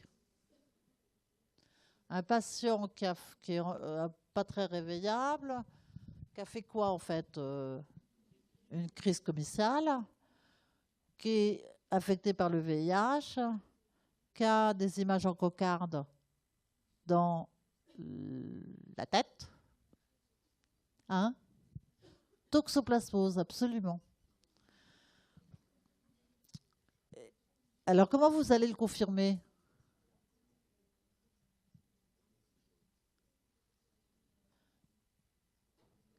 Quelqu'un a une idée? Alors, vous allez évoquer tout de suite, parce que c'est le plus fréquent, la toxoplasmose cérébrale chez un patient infecté par le VIH au stade SIDA. En fait, il n'y a pas vraiment de confirmation diagnostique. Il faut que la sérologie de toxo soit positive, donc vous allez vous ruer sur la séro de toxo pour vérifier qu'elle est bien positive, parce que si elle est négative, il va falloir penser à un autre diagnostic. Et puis finalement, la confirmation diagnostique, ça va être l'évolution sous traitement, le patient qui va mieux. En général, vous ne faites pas de PL. Là, on aurait presque pu, parce qu'il n'y a pas d'effet de masse, mais enfin bon, on n'aime pas trop. Donc, quelques mots sur la tuberculose. Elle est fréquente parce que la séroprévalence de la toxoplasmose est très élevée en France, comme je vous le disais. La clinique, c'est maux de tête, éventuellement de la fièvre. Il y en a qui ne sont pas très fébriles, des troubles de vigilance, des crises d'épilepsie, et selon la localisation, il peut y avoir un déficit moteur. Le scanner, il y a des abcès, donc ces images en cocarde avec une prise de contraste périphérique, qui sont en général multiples. Hein, ça, c'est très évocateur de tuberculose. Et il peut y avoir plus ou moins de l'œdème autour de la lésion. Là, on n'en voyait pas tellement d'œdème chez ce patient.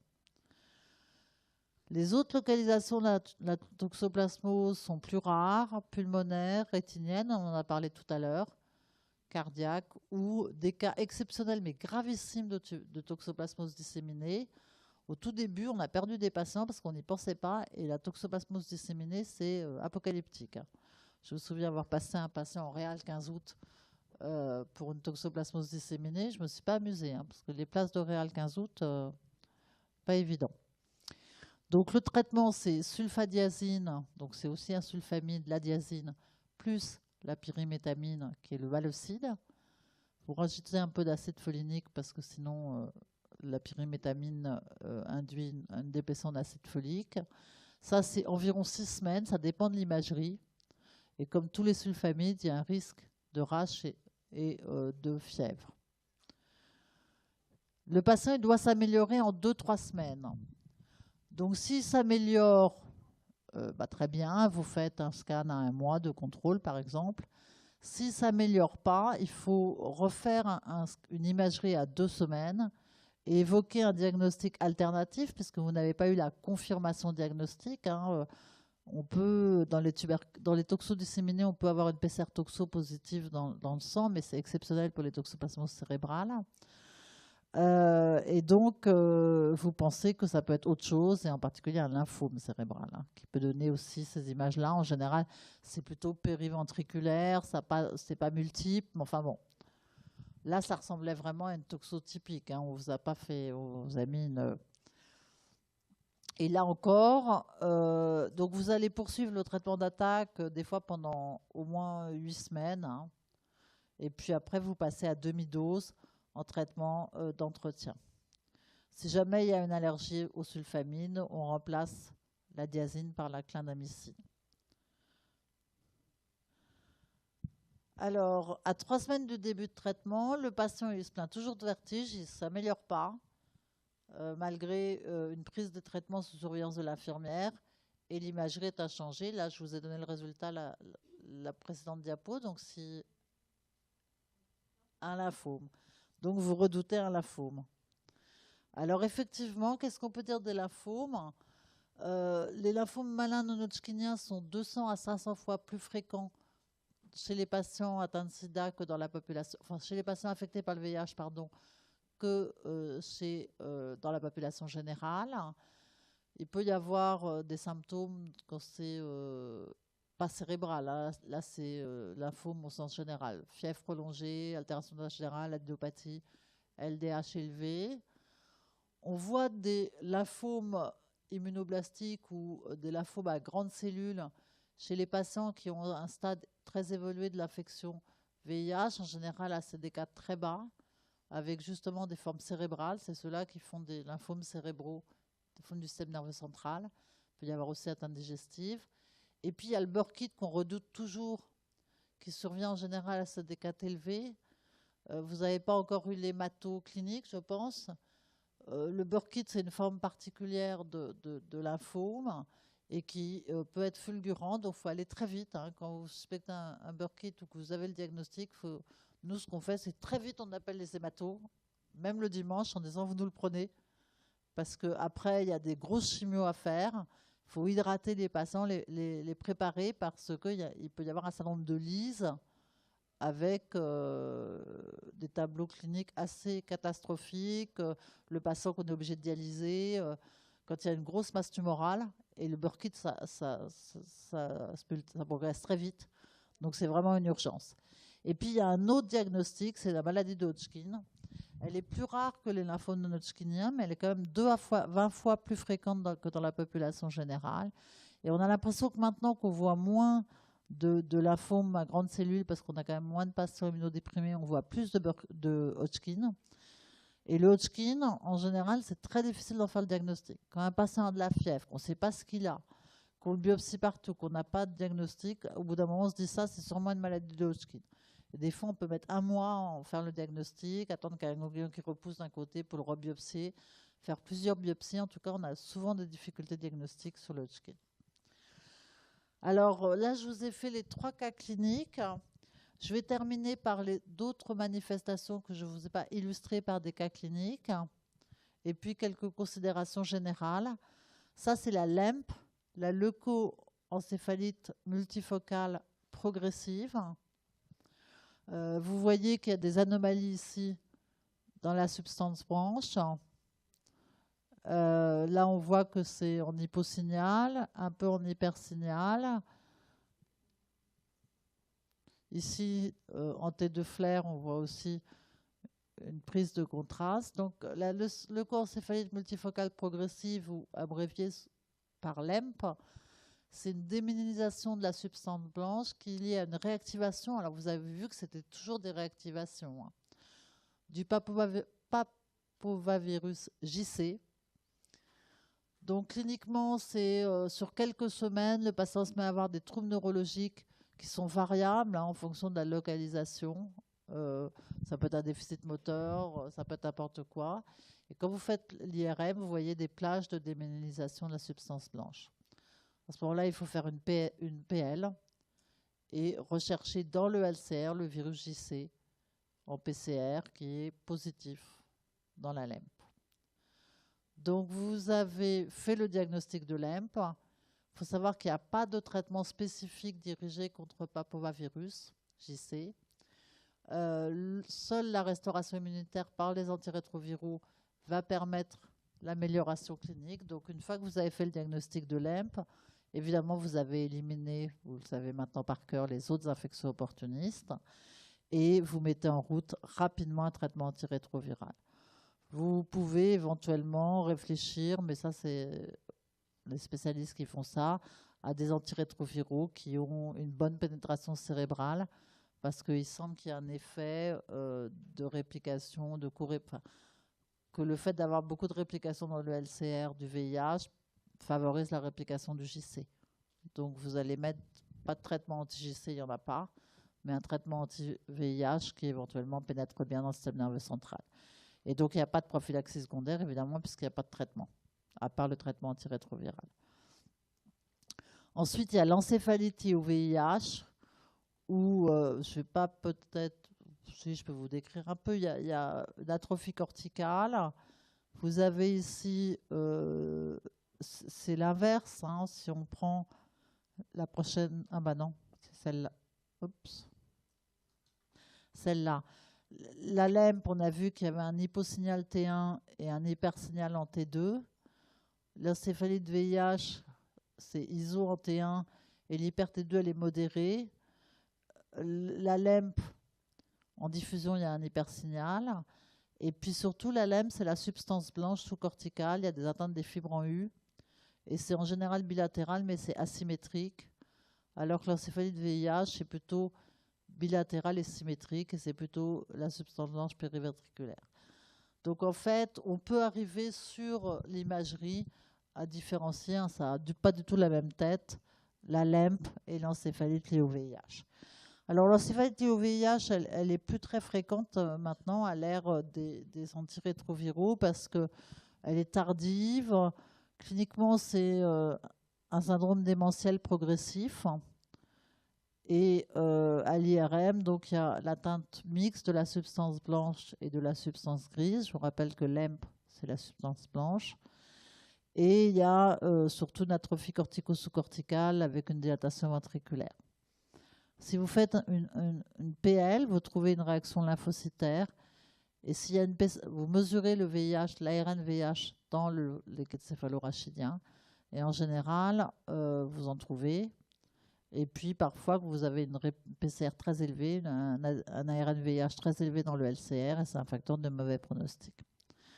Et donc, seul le contrôle de l'infection par le VIH, par les antirétroviraux, peut améliorer les symptômes de l'encéphalite liée au VIH. Après, ce qu'on voit plus souvent, c'est ce qu'on appelle les troubles cognitifs légers, qui ont une prévalence accrue chez les patients infectés par le VIH, évidemment qui sont plus fréquents chez les patients plus âgés et chez les patients pour lesquels on n'a pas un parfait contrôle de la charge virale. Il y a quelques patients, c'est rare, mais j'ai un patient qui était authentiquement à peu près contrôlé dans le plasma et qui avait une forte charge virale dans le LCR et qui avait d'ailleurs des signes d'encéphalite VIH. Il était complètement à l'ouest. Donc pour le traitement, là, c'est sûr qu'on privilégie les molécules à bonne pénétration dans le compartiment cérébral. Donc je ne vais pas vous les citer parce que je vous ai déjà donné beaucoup d'informations depuis le début et que vous aurez un cours sur les antirétroviraux. Alors ça, on a vu. Alors, quelques pathogènes qu'on voit plus beaucoup, hein, je vous le dis quand même, les cryptosporidioses, microsporidioses, on en a parlé. Euh, Ça donne des diarrhées d'importance très variable. Il y a de la fièvre pour Rhizospora belli uniquement. Euh, les autres localisations, c'est des cholangites. Et on fait en général le diagnostic par l'examen parasitologique des selles avec la microscopie électronique et la PCR pour les microsporidies. En gros, quand vous faites la prescription d'examen, il faut demander spécifiquement une recherche de microsporidies et de cryptosporidies. Si vous envoyez examen parasito des selles, ils ne vont pas le faire systématiquement, il faut le préciser. Je vous dis, là maintenant, on n'en voit plus beaucoup, hein, franchement. Cryptosporidie, il n'y a pas de traitement efficace. Microsporidie, on peut un peu améliorer les choses avec l'albendazole ou la fumagiline. Pour qu'est-ce qui permet l'éradication? C'est uniquement la restauration immunitaire. Donc là encore, c'est une indication à démarrer rapidement un traitement antirétroviral, sauf si infection opportuniste associée. Isospora belli, il y en a surtout en Afrique, en Asie, mais il y en a aussi, je crois, en Amérique du Sud, il me semble, d'un coup. Le Bactrim est efficace, donc on traite par Bactrim 4 comprimés par jour pendant 10 jours. Et sinon, il n'y a pas de prophylaxie secondaire. Alors, tout à l'heure, on parlait du pneumocoque. Donc, je vous ai dit qu'à CD4 élevé, on pouvait faire des infections entre guillemets banales, donc des infections communautaires. Et la plus fréquente, c'est le pneumocoque, avec des localisations que vous connaissez, ORL, pulmonaire ou des septicémies. On recommande, parfois sans succès, mais on le recommande quand même aux patients d'arrêter de fumer. On les vaccine, surtout si facteur de risque, hein, par exemple un patient qui fume ou qui a déjà fait une pneumocoque. Et il y a un schéma particulier pour les immunodéprimés, pour la vaccination contre le pneumocoque. On fait d'abord un vaccin conjugué 13 valent, comme le Prevnar, et ensuite 2 mois après, on fait le vaccin polyosidique 23 valents, c'est-à-dire le pneumo 23 ou le pneumovax, qui fait le rappel, quoi. Donc, premier vaccin conjugué, deuxième vaccin, le rappel. Vous n'êtes pas loin du P2, là. Donc, vous devez vous souvenir de la réponse B, T dépendante, T indépendante. Ça vous rappelle quelque chose encore? Voilà. OK, donc le vaccin conjugué, il va induire une réponse T en même temps que la réponse B. Et après, on revient avec un vaccin qui peut activer directement les B. Voilà. Donc, pour le pneumocoque. Ensuite, l'angiomatose bacillaire, je vais peut-être passer parce que ça donne un truc qui ressemble au Kaposi, souvent. C'est des bartonelles. Et c'est vrai qu'on n'en voit plus beaucoup. Par contre, les salmonelloses, et en particulier les salmonelloses non typiques, c'est assez fréquent. Il y a un risque de bactériémie et de fréquentes récidives, surtout si le patient est immunodéprimé. Et la dernière infection bactérienne, ça ne veut pas dire que c'est exhaustif, évidemment, hein, tout est possible, d'autres infections bactériennes peuvent survenir. En particulier, on voit aussi des pneumonies hémophilus, enfin, voilà. Après, on peut voir n'importe quoi. J'ai mis le point sur quelques infections bactériennes qui sont plutôt assez fréquentes dans l'infection VIH. C'est la syphilis. Je vous ai montré dans la première diapo l'augmentation de la prévalence des IST bactériennes chez les patients vivant avec le VIH. Là, c'est l'INVS, donc l'Institut national de veille sanitaire.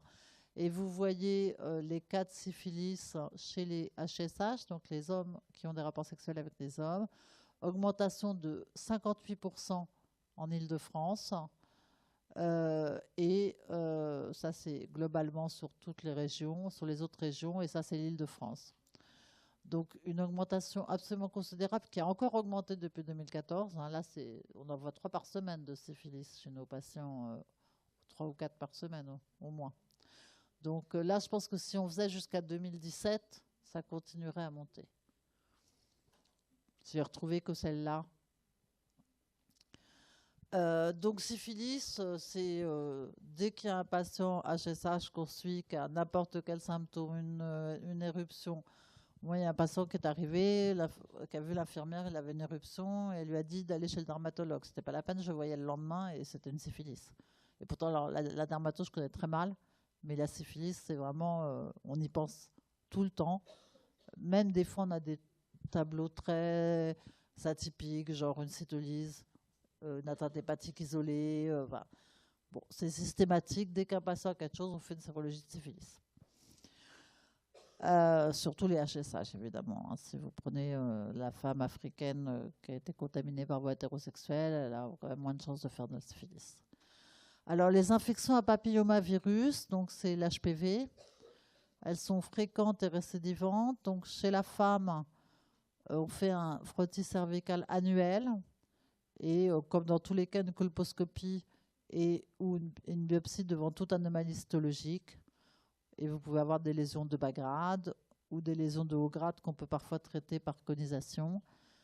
Et le cas le plus grave, évidemment, c'est le carcinome malpigien qui peut être micro-invasif et justifier la conisation, mais sinon, c'est de la chirurgie, etc. Je ne vais pas vous faire le traitement du cancer du col, je vous rassure. Et les infections anales, alors, le dépistage est recommandé surtout en cas de rapport anneau-réceptif, mais en pratique, on le recommande chez tous les HSH et chez les femmes qui ont eu des lésions de haut grade au niveau vaginal, enfin, au niveau du col. Donc, le dépistage se fait par une anuscopie standard. Nous, on peut faire, et c'est ce qui est recommandé aussi dans d'autres pays, une cytologie comme on fait chez la femme, mais là, ce n'est pas fait en pratique courante dans tous les centres, pour essayer de dépister des lésions de haut grade avant l'apparition du cancer du canal anal, qui évidemment est potentiellement grave parce qu'il peut nécessiter des traitements médico-chirurgical, parfois délabrant chez nos patients. Alors, le fameux Kaposi, c'est lié à HHV8, comme je vous ai dit tout à l'heure, donc un herpès virus. La clinique, c'est souvent des formes cutanées ou muqueuses, mais il peut y avoir soit des formes extensives cutanées, soit des atteintes viscérales, en particulier pulmonaires et digestives. Le diagnostic il se fait des fois sur la clinique, hein, juste sur l'aspect de la lésion. On peut diagnostiquer un Kaposi et si on biopsie, il y a une prolifération angiomateuse et fibroblastique. Alors le traitement, ça dépend de l'extension. Si c'est un petit Kaposi, en pratique, ça va être le traitement antirétroviral qui va permettre l'amélioration du Kaposi. Mais si vous avez des formes étendues ou des formes viscérales, à ce moment-là, on fait une chimiothérapie par des molécules. On faisait beaucoup de bléomycine ou de VLB à une époque. Voilà, maintenant, ça dépend de la forme. Donc là, je ne vais pas détailler le traitement. Je vais vous montrer quelques images. Donc, Kaposi cutané, muqueux. Ici, des tableaux qu'on voyait avec des Kaposi vraiment disséminés, parfois sur le visage, ce qui est très embêtant. Je vous rappelle que les premiers cas de sida, c'était du Kaposi qui ont été décrits aux États-Unis. Hein. Il y avait 2 papiers, un papier sur les pneumocystoses et un papier sur le Kaposi. Hein, c'était les premières maladies sida avant même qu'on connaisse le VIH. Alors ça, on n'en voit plus beaucoup. Ça s'appelle la leucoplasie orale chevelue. En fait, ça pourrait ressembler à une mycose, mais une mycose, quand vous passez la baisse-langue, ça s'enlève. Et là, c'est adhérent. Vous ne pouvez pas l'enlever à la baisse-langue. En fait, on n'en voit plus beaucoup. Ça fait partie des infections stade B. L'intérêt, c'est que c'est quasiment pathognomonique du sida. Si vous voyez ça chez un patient, vous lui faites immédiatement une sérologie VIH. On n'en voit quasiment jamais ailleurs. Et c'est lié à l'Epstein-Barr virus. Alors pourquoi est-ce que cette manifestation de l'EBV, qu'on voit par ailleurs dans d'autres situations que le sida ou l'infection VIH, n'apparaît que chez les patients infectés par le VIH, je ne sais pas. Alors un petit mot, on a parlé au fur et à mesure du cours des prophylaxies secondaires. Je vais donc juste vous reparler des prophylaxies primaires. Si vous avez un patient qui arrive, qui a moins de 200 CD4 ou des CD4 à moins de 15%, il faut mettre en place, le temps de la restauration immunitaire, une prophylaxie par le Bactrim adulte, 1 comprimé par jour, ou Bactrim fort, 3 comprimés par semaine. En alternative, on peut faire ponctuellement des aérosols de pentamidine ou d'autres traitements, mais restons sur l'idée qu'à moins de 200, il y a un risque de pneumocystose, et donc il faut faire une prophylaxie, sauf cas particulier allergie, par le Bactrim. À moins de 100, il y a un risque de toxoplasmose, en plus du risque de pneumocystose. Et on a de la chance, le Bactrim prévient à la fois la pneumocystose et la toxoplasmose. Donc ça tombe bien. On a des alternatives pour la prophylaxie de la pneumocystose, la dapsone qui marche aussi sur les deux, mais enfin c'est plus compliqué à utiliser. Il faut vérifier qu'il n'y a pas de déficit en G6PD par exemple. Ou la Tovacone, qu'on peut utiliser, qu'on utilise le plus souvent en cas d'allergie au Bactrim, mais la Tovacone c'est du sirop 3 fois par jour, donc les patients n'aiment pas beaucoup. Hein. Donc quand ils n'aiment pas beaucoup, ils ne le prennent pas, ce qui est embêtant. Cryptococcose, il n'y a pas de recommandation en France parce qu'il n'y a pas. Il y a des cryptococcoses, mais ce n'est pas si fréquent. Par contre, en Asie, il y a plein de sites où ils font la prophylaxie parce que là, c'est extrêmement fréquent en Asie du Sud-Est. Mycobacterium, on ne fait pas de tuberculosis. Je vous ai dit qu'on dépistait la tuberculose latente et on peut faire une prophylaxie, enfin un traitement de la tuberculose latente si on l'a mise en évidence. Avium, il n'y a pas de prophylaxie recommandée, cytomégalovirus non plus. On ne traite que les réactivations. Alors, quelques mots, il y a une hétérogénéité, pour finir, il y a une hétérogénéité de l'évolution de l'infection par le VIH. Par exemple, le VIH2, vous savez qu'il y a deux virus, le VIH1 et le VIH2. Vous saviez ça? Oui.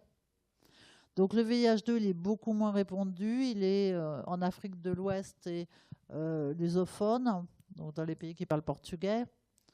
La progression clinico-biologique, elle est plus lente. Il y a moins de réplication virale du VIH2 par rapport au VIH1. Mais par contre, à CD4 comparables, il y a les mêmes complications. Donc un patient qui a 50 CD4, qui a une infection VIH1 ou VIH2, c'est les mêmes complications cliniques. La transmission mère-enfant est moins fréquente, évidemment, puisqu'il y a moins de virus. Ensuite, il y a des patients qui progressent rapidement et des patients qui progressent lentement. Donc, qu'est-ce qui peut avoir un impact sur le niveau de progression? Il y a le type de virus. Il y a des virus qui sont dits à tropisme R5, CCR5, qui sont la majorité des virus qui sont transmis. Vous avez eu le cours de viro sur VIH? Non? Je ne sais pas si vous l'avez, je crois qu'ils l'ont supprimé. Il est après? Ah bah c'est pas finaux ça. Donc du coup, il y a des virus, ils utilisent le récepteur CD4 et un co-récepteur qui est soit CCR5, soit CXR4. Et si c'est CXR4, il y a plus de déplétion CD4. Ensuite, l'immunité, elle impacte la progression. Les gens qui sont capables de faire une bonne immunité CD4 et CD8, ils ont plus de chances de progresser de façon lente, une meilleure immunité humorale, probablement une meilleure immunité innée. Il y a des facteurs génétiques, le HLA. Les patients qui ont des HLA B27 et B57 progressent moins vite que les autres patients, et en particulier le HLA B35, il est associé à une progression rapide. Et donc, quand on a une mutation dans CCR5, mutation delta 32, à ce moment-là, il y a moins de pénétration virale puisqu'il y a moins d'expression du co-récepteur CCR5 et du coup moins de progression. Mais tout ça maintenant est vraiment théorique puisque on va de toute façon traiter tout le monde, entre guillemets. Simplement, il y a un groupe qui s'appelle les élites contrôleurs ou les contrôleurs d'élite. Et ce groupe, il nous intéresse beaucoup parce que peut-être, du moins en l'étudiant, on pourrait essayer de trouver des corrélats de protection et de savoir qu'est-ce qu'on veut absolument obtenir pour avoir un vaccin efficace. Donc les contrôleurs d'élite, c'est moins de 1%, environ 0,5% des sujets infectés. C'est des patients qui n'ont jamais été traités, mais malgré cela, qui ont une charge virale très faible ou indétectable. Et globalement, ils conservent leur taux de CD4. Il y en a quelques-uns qui peuvent baisser, mais très discrètement. Et qu'est-ce qu'ils ont? Ils ont une réponse CD8 très efficace, des réponses qui sont, en tout cas pour la majorité, ce n'est pas vrai pour tous les patients. Ces réponses CD8, elles sont polyfonctionnelles, c'est-à-dire qu'elles sont capables de plusieurs fonctions, à la fois de production de cytokines, mais aussi de toxicité, par exemple. Et du coup, ils permettent, ces CD8, de contrôler la réplication virale de façon importante. Donc, on étudie beaucoup ces patients pour voir quels sont... Et du coup, ces patients, ils sont plus souvent B27 et B57, surtout B57, HLA B57. Donc, on les étudie, en particulier un groupe à Pasteur, mais plusieurs groupes, pour essayer de comprendre pourquoi ils contrôlent. Et c'est comme d'habitude complexe parce que probablement que les mécanismes de contrôle ne sont pas univoques. Ils peuvent être différents d'un patient à l'autre. Alors juste pour voir un peu quelles sont les causes de décès de nos patients infectés par le VIH et comment ça a évolué au cours du temps. Vous voyez ici que quand on compare 2000 et 2010, 2000, il y avait 47% des décès qui étaient liés au sida. 2010, on n'en a plus que 25%. Il y a des cancers non classants sida, et en particulier une augmentation donc qui sont responsables de maintenant plus de 20% de la mortalité, en particulier les cancers du poumon. Il y a des maladies hépatiques et les maladies cardiovasculaires, 10%, ça représente pratiquement la première cause de mortalité chez des patients qui ont plus de 500 CD4. Donc du coup, on a de nouvelles préoccupations qui sont liées. Donc maintenant, on traite tous les patients infectés par le VIH. Dans nos services, on a en hospitalisation pour des infections opportunistes, soit des infections inaugurales chez des patients qui ne connaissaient pas leur infection VIH. Je vous rappelle que 30% des patients sont dépistés à un stade tardif, encore maintenant. Donc il y a ces patients-là, il y a les patients qui étaient en déni, qu'ils savaient, mais qui n'ont pas été suivis. Et puis il y a les patients qui sont en rupture de suivi, qui ne prennent pas leurs antirétroviraux. Et ceux-là, c'est encore plus compliqué parce qu'ils ont des virus résistants, parce qu'ils ont mal pris. Alors il y a ceux qui prennent ou qui ne prennent pas. Un coup ils prennent, un coup ils ne prennent pas, ça va encore. Il n'y a pas trop de résistance, mais quand ils prennent à moitié, c'est absolument catastrophique. Parce que le virus se multiplie en présence de concentration suboptimale de médicaments. Et là, on a beaucoup de mal à trouver un traitement efficace. Mais les externes qui sont actuellement dans le service et qui passent en consultation, puisqu'ils tournent sur les différents secteurs, ils voient que les patients qu'on voit en consultation, c'est des patients qui sont à 99% à charge virale indétectable. Donc, la problématique, elle n'est pas au niveau du contrôle virologique, elle est au niveau de l'allongement de la durée de vie et l'apparition de cancer, de l'effet pro-inflammatoire persistant lié à de la réplication virale à bas bruit, même quand le virus a l'air contrôlé, donc un risque plus élevé d'athérome. On est moins confronté maintenant avec les nouveaux traitements à la toxicité à long terme des traitements, les dyslipidémies, l'insulinorésistance, voire le diabète. On a encore des problèmes pour des patients qui ont reçu beaucoup de ténofovir avec de l'ostéopénie et de l'ostéoporose. Et puis un effet global qui serait du vieillissement accéléré, même si c'est un peu discuté. Les patients sont plus à âge égal, plus à risque cardiovasculaire, plus d'ostéoporose, plus de cancer.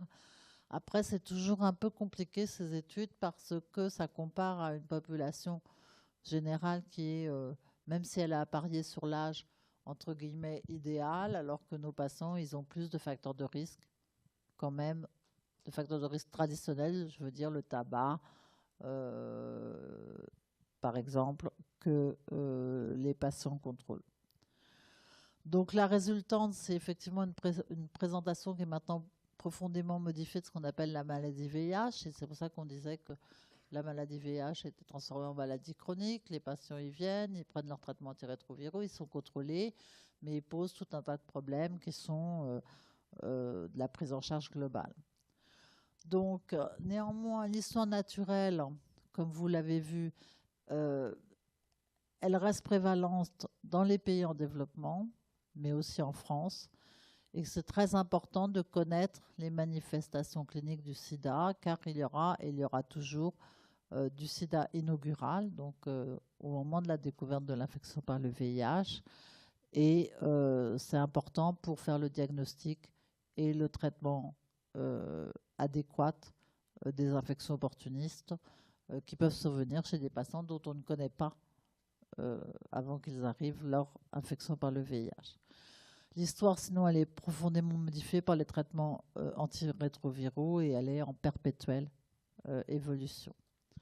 Alors, qu'est-ce qu'il faut retenir en pratique? Et je vais quand même avoir fini à peu près dans les temps, c'est parce que je ne vous ai pas beaucoup laissé réfléchir sur les cas cliniques, mais à la fois c'est difficile pour vous puisque vous n'avez pas eu, il aurait fallu vous travailler le cours avant. La valeur pronostique des lymphocytes TCD4.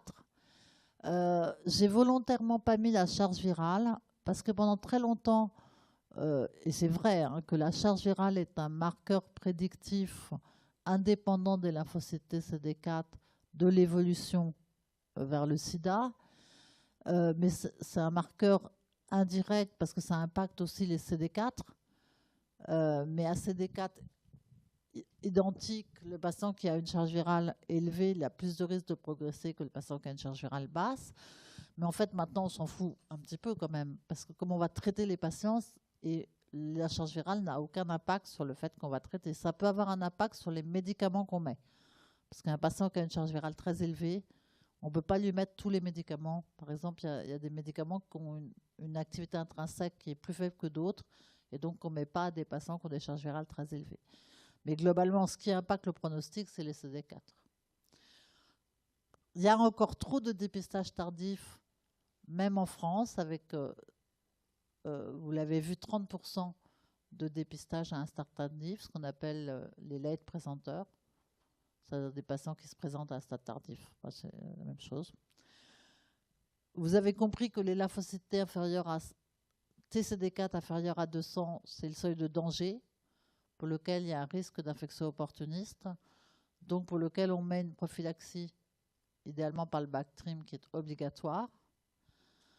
Que plus les lymphocytes TCD4 sont bas, plus le risque de complication est grand, et plus il y a de risques qu'il y ait des infections opportunistes et plusieurs en même temps. Et donc plus les complications sont diverses. Et maintenant, on est à l'ère où plusieurs essais ont montré qu'il fallait traiter tout le monde. Donc, c'est pour ça que l'ONU-SIDA a mis l'objectif 90-90-90 au niveau mondial. Il faut dépister 90% des personnes, en traiter au moins 90%, et que 90% des patients traités aient une charge virale indétectable. Donc, ils nous répètent tout le temps 90-90-90. C'est le... je ne sais pas comment on dit. Donc, voilà. On a quelques minutes pour des questions.